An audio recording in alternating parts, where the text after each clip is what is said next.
ভাগ্য দশে রইল বাবা দূরেতে এখন, তুমিও নাই, তুমিও নাই, বাবাও নাই, দুঃখে আমি মনি, হায় রে মা জননী। মাগ তোমার মতো লয় না কেহ আমায় বুকে টানি, আঁচল দিয়ে মুছে না কেউ আমার চোখের পানি।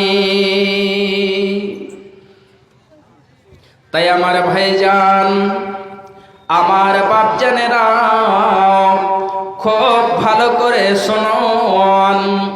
ওই মহিলাটি যখন ছেলেটিকে নিয়ে আসলো, আর নিয়ে আসার পরে নবীজিকে বলছে, হে নবী, এই যে দেখেন আমার ছেলে দুধ পান, আমার ছেলে খাবার খেতে লেগেছে, তাই আপনি আমাকে পাক করে দেন।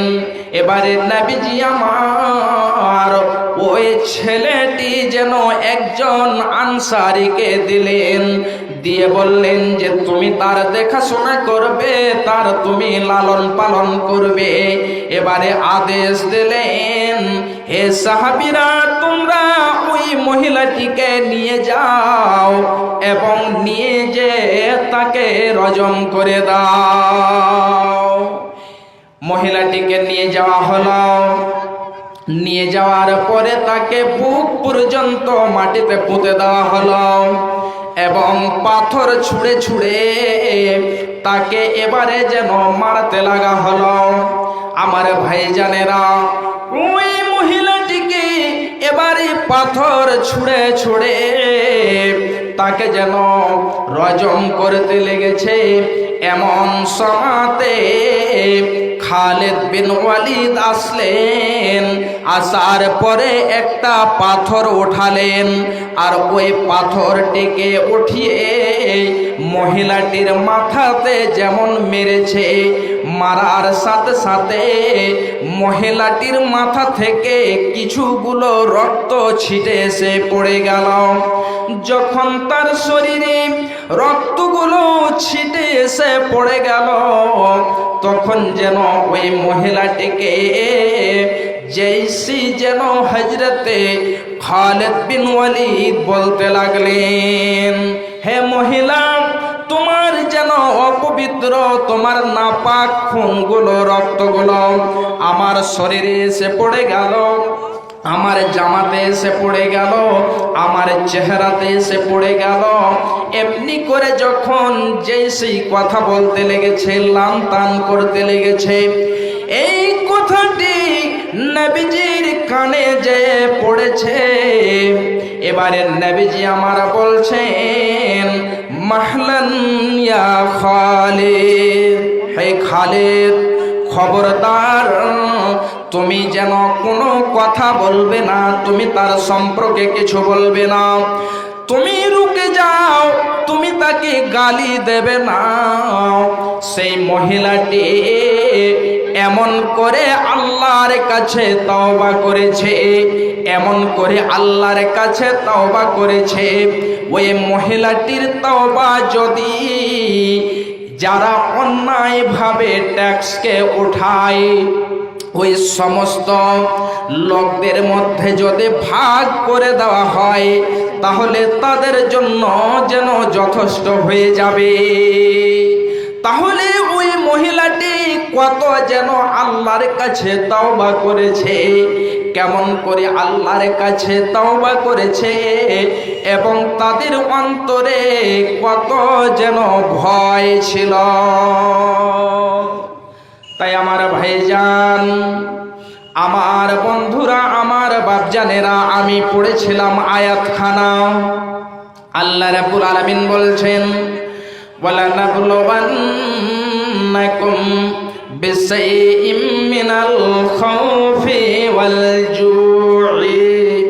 আল্লাহ রাব্বুল আলামিন বলছেন, বান্দারে শোনো, অবশ্যই আমি তোমাদেরকে ভয় দিয়ে, তোমাদেরকে আমি ক্ষুধা দিয়ে পরীক্ষা করে থাকি।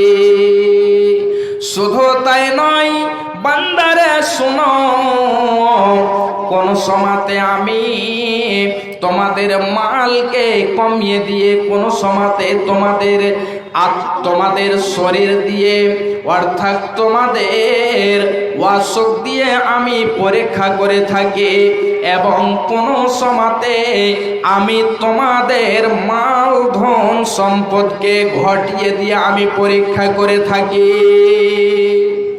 তাই আমার ভাইজানেরা, আমার বাপজানেরা, আমার মা জননীরা, যখন আল্লাহর যেন আযাব আসবে, যখন আল্লাহ পরীক্ষা করবেন, ওই সময়তে আমাদের ধৈর্য ধারণ করতে হবে। আল্লাহ রাব্বুল আলামিন বলছেন, আল্লাযীনা ইযা আসাবাতহুম মুসিবাহ ক্বালু ইন্না লিল্লাহি ওয়া ইন্না ইলাইহি রাজিউন। তাদের কাছে যখন কোনো মুসিবত আসবে, যখন তাদের কাছে কোনো বিপদ নেমে আসবে, বিপদ নামে আসার পরে পরে, মুসিবত আসার সঙ্গে সঙ্গে সে বলবে ইন্না লিল্লাহি ওয়া ইন্না ইলাইহি রাজিউন। এটা হলো আমাদের কর্তব্য। যখন আমাদের কাছে কোনো বিপদ আসবে, তখন যেন আমরা সঙ্গে সঙ্গেই বলবো ইন্না লিল্লাহি ওয়া ইন্না ইলাইহি রাজিউন। আজকে আমরা এটা মনে করি, যখন কোনো মাইয়াতের এলান হবে মসজিদে শুনতে পাবো, এবং যে এলান করে সেও বলে, বলুন ইন্না লিল্লাহি ওয়া ইন্না ইলাইহি রাজিউন। এগুলো কি এমন একটা প্রথা? সেটা নয় আমার ভাইজানেরা। যখন আপনি কোনো বিপদে পড়ে যাবেন, যখন আপনি কোনো মুসিবতের খবর পাবেন, সঙ্গে সঙ্গে পড়বেন ইন্না লিল্লাহি ওয়া ইন্না ইলাইহি রাজিউন। এটা পড়তে হবে আমাদেরকে। আমার ভাইজান খুব ভালো করে শুনুন। একদা হযরতে আবু সালমা রাদিয়াল্লাহু তাআলা আনহু, হযরতে উম্মে সালামা রাদিয়াল্লাহু তাআলা আনহা বলছেন, একদা হযরতে আবু সালমা বাড়ি আসলেন। বাড়ি আসার সঙ্গে সঙ্গে আমি দেখতে পেলাম যে খুবই যেন সে খুশিতে রয়েছে, আনন্দে রয়েছে। আমি তখন বললাম, হে আমার স্বামী, ওগো আবু সালমা, আপনাকে আমি যেন খুবই খুশিতে দেখছি, খুবই আপনি আনন্দে রয়েছেন, কি এমন ব্যাপার রয়েছে? তখন যেন আবু সালমা বলছেন, হে আমার বেবে, হে আমার অর্ধাঙ্গিনী, আমি নবীজির কাছ থেকে একটা দোয়া শুনে এসেছি, আমি সেটা মুখস্থ করে নিয়েছি, যার কারণে আমি এত আনন্দে রয়েছি। সেই দোয়াটি হলো কি?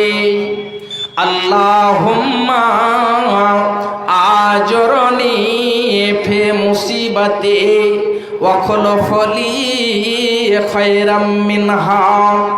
এই দোয়াটি আমাকে নবীজি বলেছেন, যখন তোমাদের কাছে কোনো মুসিবত আসবে, তখন তোমরা এই দোয়াটি যেন পড়বে। হযরতে উম্মে সালামা রাদিয়াল্লাহু তাআলা আনহা বলছেন, আমি ওই কথাটি শুনে দোয়াটিকে মুখস্থ করে নিলাম, কানে তুলে নিলাম। এবারে কানে তুলে নিয়ে যখন আমার স্বামী আবু সালমা মারা গেলেন, এমন সময় আমি প্রথমে পড়লাম ইন্না লিল্লাহি ওয়া ইন্না ইলাইহি রাজিউন। এবারে পড়ার পরে পরে আমার যেন মনে পড়ে গেল যে আমার থেকে, আমার স্বামীর থেকে আমার জন্য কে এমন ভালো রয়েছে। তার সাথে সাথে যেন আমি এই দোয়াটা পড়লাম, আল্লাহুম্মা আজরনি ফি মুসিবাতি ওয়াখলুফ লি খায়রাম মিনহা। আল্লাহুম্মা আজরনি, হে আল্লাহ তুমি আমাকে আজর দাও, আল্লাহ তুমি আমাকে বদলা দাও। আল্লাহুম্মা আজরনি ফি মুসিবাতি, আমাকে যে মুসিবত দেওয়া হয়েছে, আমার কাছে যে মুসিবত এসেছে, এর বদলে আল্লাহ তুমি আমাকে আজর দাও, আল্লাহ তুমি আমাকে নেকি দাও। ওয়াখলুফ লি খায়রাম মিনহা, এবং আল্লাহ তুমি এর পরে আমাকে ভালো প্রতিদান দাও। যখন আমি এই দোয়াটি পড়লাম তখন আমি মনে মনে চিন্তা করলাম যে আমার স্বামী থেকে কে ভালো হতে পারে। এমন সময় আমার ইদ্যত কেটে গেল। ইদ্যত কেটে যাওয়ার পরে হঠাৎ করে একদিন নবীজি আমার বাড়িতে আসলেন। আমি বাড়িতে যেন প্রবেশ করার ইজাজত দিলাম, নবীজি আমার বসলেন। বসে যাওয়ার পরে নবীজি আমার বলছেন যে হে উম্মে সালামা, আমি তোমাকে বিয়ের জন্য পেগাম দিচ্ছি, আমি তোমাকে নেকাহের পেগাম দিচ্ছি। হে উম্মে সালমা, তুমি এতে রাজি আছো কি না? তখন যেন উম্মে সালমা বলছেন, হে আল্লাহ পাকের নবী, ওগো নবী, আমি তো যেন বয়স্ক বৃদ্ধা হয়ে গিয়েছে, আমার বয়স শেষ মধ্যে হয়ে গিয়েছে, আমার বয়স অনেক হয়ে গিয়েছে। নবী গো, শুধু তাই নয়, আমার ভেতরে অনেক যেন রাগ রয়েছে।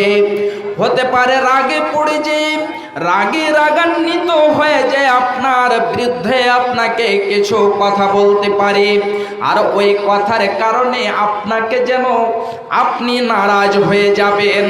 তাহলে নারাজ হয়ে যাওয়ার কারণে নবী গো, আমার যেন গুনাহ হবে, আমার পাপ হবে। আল্লাহর নবী শুধু তাই নয়, আমার যেন কয়েকখানা ছোট ছোট ছেলে রয়েছে, বাচ্চা রয়েছে। যখন এই কথা বলা, নবীজি আমার বলছেন, হে উম্মে সালামা শোনো, তোমার ভেতরে যে রাগগুলো রয়েছে, অনর্থক বেজা রাগগুলো আল্লাহ রাব্বুল আলামিন তোমার অন্তর থেকে বের করে দেবে। এবারে বয়সের কথা, তুমি শুধু নয়, আমারও অনেক বয়স হয়ে গিয়েছে, আমিও যেন বয়স্ক হয়ে গিয়েছি। এবারে শুধু তুমি বৃদ্ধ নয়, আমিও বৃদ্ধ হয়ে গিয়েছি। আমার ভাইজান, এবারে তোমার যে বাচ্চাগুলো রয়েছে, তোমার যে ছেলেগুলো রয়েছে, ওটা শুধু তোমার ছেলে নয় হে উম্মে সালমা, ওই ছেলেগুলো হলো আমারও ছেলে। তাহলে দেখুন, হযরতে আবু সালমা মারা গেলেন। মারা যাওয়ার পরে আল্লাহর নবীকে হযরতে উম্মে সালমা জীবন সঙ্গিনী পেলেন। কিসের কারণে? এটাই দুয়ার কারণে, এটাই দুয়ার কারণে। তাই ভাইজান আমার, যখন আপনার কাছে কোনো মুসিবত চলে আসবে, যখন আপনার কাছে কোনো বিপদ আসবে, তখন আপনাকে বলতে হবে ইন্না লিল্লাহি ওয়া ইন্না ইলাইহি রাজিউন। এবং তার সাথে আমরা সকলে এই দোয়াটাকে মুখস্থ করে নেব, জুবানি করে নেব। আল্লাহুম্মা আজরনি ফি মুসিবাতি ওয়া খলুফ লি খায়রাম মিনহা। তাই আমার ভাইজান, যখন আপনার কাছে কোনো বিপদ আসবে আপনাকে ধৈর্য ধারণ করতে হবে। আর একটি হাদিস আপনাদেরকে আমি তুলে দিচ্ছি, খুব ভালো করে শুনুন। রাবি হলেন হযরতে খাব্বাব বিন আরত রাদিয়াল্লাহু তাআলা আনহু।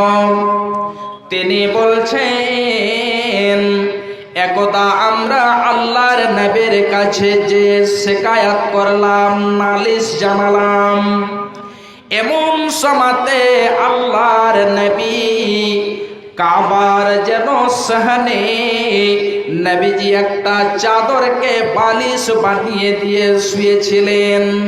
যাওয়ার পরে আমরা বললাম, হে আল্লাহর নবী, আলা তাদউ লানা আলা তাস্তানসিরু লানা, ওগো নবী আপনি আমাদের জন্য কেন দোয়া করেন না? আল্লাহর কাছে কেন আমাদের জন্য মদদ চান না? আল্লাহর কাছে আপনি কেন মদদ চান না?